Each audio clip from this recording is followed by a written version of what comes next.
Hello mọi người, chào mừng mọi người đến với vlog Đà Lạt của mình.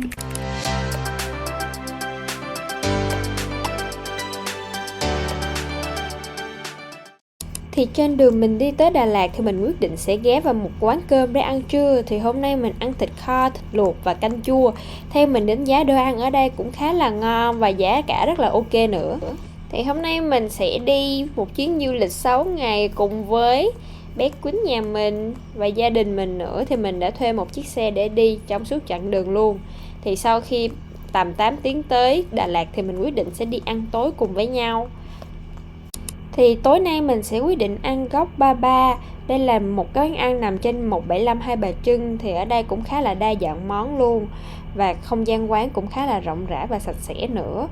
Thì các món tiêu biểu cái món quán này đó chính là ốc bu, salad, thịt nướng và lẩu bò. Thì hôm nay mình sẽ kêu hết luôn để mình có thể ăn cùng với gia đình mình nè. Và thịt thì mình phải tự nướng ở đây nha. Các bạn cũng có thể tự nướng thịt hoặc nhờ nhân viên nướng nếu quán không được đông lắm á, để tránh mất thời gian khi bạn nướng thịt và chờ thịt nha. Trên đường quay lại khách sạn mình quyết định sẽ ghé qua kem bơ Thanh Thảo để mua một ít sữa chua phô mai và kem bơ ở đây nha. Đây là một địa điểm cũng khá là nổi tiếng ở Đà Lạt đó. Thì ngày hôm sau mình quyết định sẽ đi ăn bún bò tổ Ô Oanh. Đây là một quán bún bò theo mình thấy trước dịch thì khá là đông luôn và nổi tiếng, nên mẹ mình đã suggest cho mình để đi ăn thử cho một buổi sáng này nè. Và không gian quán cũng khá là retro luôn. Không gian quán bên trong cũng khá là rộng rãi và sạch sẽ. Do mình đi là những ngày trong tuần nên cũng ít du khách và khách tới đây để ăn sáng á, nên là chỉ có gia đình mình thôi. Và bún bò sẽ được để trong một cái tổ đất để có thể giữ được độ nóng của nó. Sau đó nhà mình quyết định sẽ đi tới thung lũng vàng và vé vào cổng sẽ là 70.000 một người nha.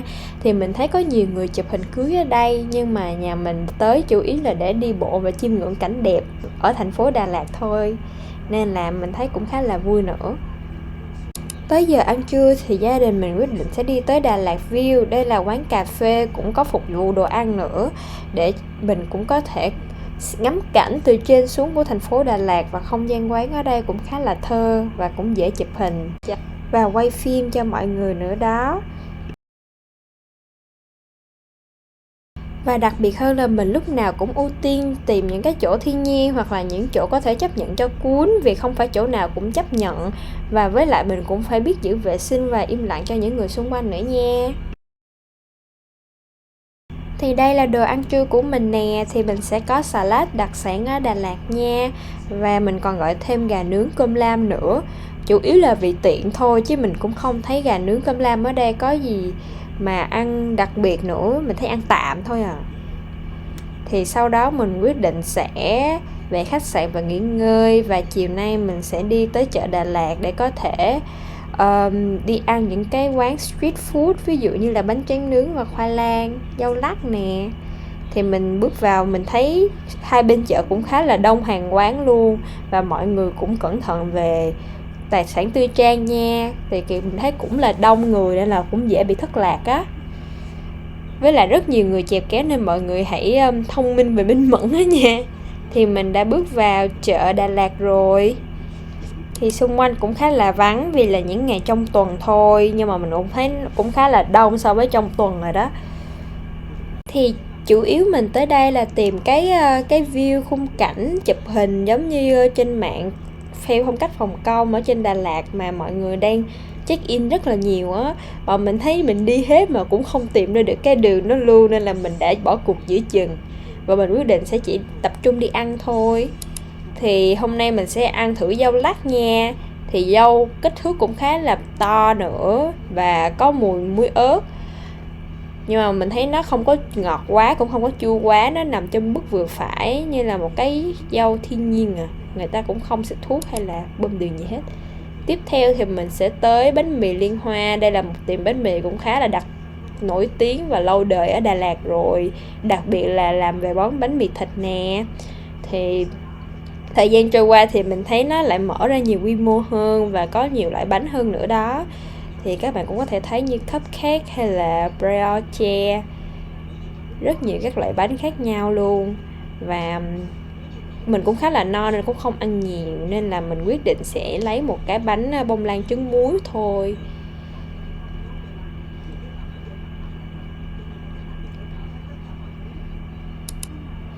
Kế bên bánh mì Liên Hoa thì sẽ có quán chè Hé. Đây là một cái quán chè cũng khá là lâu đời luôn, và hồi đó mình đi cũng khá là đông nữa, có nhiều loại chè khác nhau. Nhưng mà mình chỉ ghé qua thôi và mình tập trung đi uống sữa đậu nành nóng. Thì mình sẽ ghé quán Hoa Sữa, cũng gần hai quán còn lại luôn. Và nó có rất nhiều loại khác nhau, như là có sữa đậu xanh, sữa đậu nành, sữa đậu phộng và các loại sữa khác luôn, và có nóng hoặc lạnh luôn.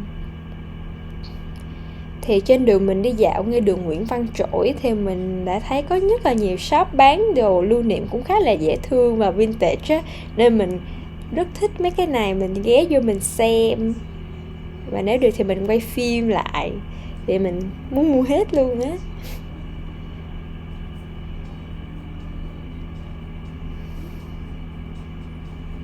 Thì dọc xuống đường Nguyễn Văn Trỗi thì mình ăn bánh tráng nướng 46. Thì đây gọi là pizza đường phố của Đà Lạt rồi, cũng khá là nổi tiếng và ngon nữa. Mình kêu 3 cái và một cái ăn ở đây thôi vì mình cũng không đói lắm. Và ở đây cũng khá là, bánh tráng ở đây cũng khá là giòn luôn và nóng. Tiếp theo mình vẫn ghé kem bơ Thanh Thảo như thường ngày để mình mua 3 ly dâu u phô mai với lại 1 ly kem bơ nữa. Hồi đó ở đây cũng khá là nhiều khách, bây giờ mình vẫn thấy quán này rất là đông luôn. Và mình theo cảm nhận mình thì đồ ăn ở đây cũng khá là vừa miệng đối với mình á, và mình thích nhất là kem bơ. Thì sáng hôm sau mình quyết định sẽ đi tới Long Trại Hoa Bơ hả. Thì đây là một quán cà phê luôn, và nó có những cái cung đường rất khá là đẹp và thơ nữa. Thì nhà mình quyết định sẽ ghé lại đây tận hưởng cái view không khí mát lạnh với lại một ly trà nóng cùng với snack nữa nè. Nhìn cũng khá là chill luôn. Thì mình đang trên đường đi tới bữa ăn trưa ngày hôm nay thì mình đã bắt gặp tới Hồ Tuyền Lâm, và mọi người có thể thấy có khá là nhiều hoạt động người ta tổ chức trên Hồ Tuyền Lâm này luôn á. Hôm nay mình sẽ đi tới rừng Thông Mơ Farm and Bistro. Đây là một cái nhà hàng mang hướng Tây, và mọi thứ trang trí trong đây cũng khá là thiên nhiên luôn, và đặc biệt là đẹp nữa. Và mình thấy được cái sự privacy của những thực khách ở đây luôn, và những cái bàn người ta để trong một cái khung nhỏ và bao quanh bởi rừng thông nữa. Mình rất thích ở đây là do ở đây cũng khá là vắng với lại cũng khá là thiên nhiên nữa, nên là mình có thể đưa cuối mình đi bộ vòng vòng trong khu vực này, và chủ yếu để đi dạo thôi, khá là yên tĩnh. Tối nay thì mình đã không có hoạt động gì nhiều, mình chỉ đi ăn tối. Thì hôm nay mình sẽ ăn quán cơm tàu Như Ý nằm trong hẻm nha.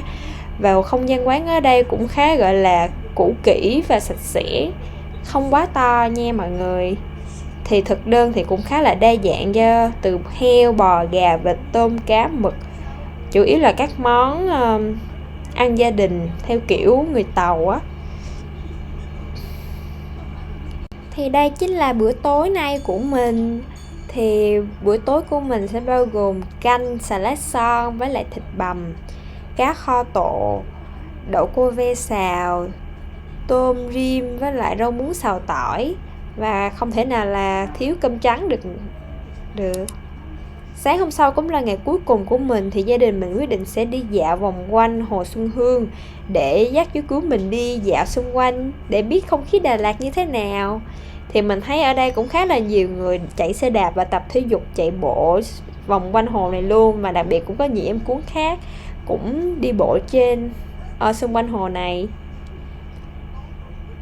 Và trên hồ này cũng có một nơi mình thấy khá là chill, thích hợp để quay phim, chụp hình nè. Và khung cảnh mình đang quay bây giờ cũng khá giống Hồ Gươm ở Hà Nội luôn á, và mình thấy cũng khá là đẹp nha.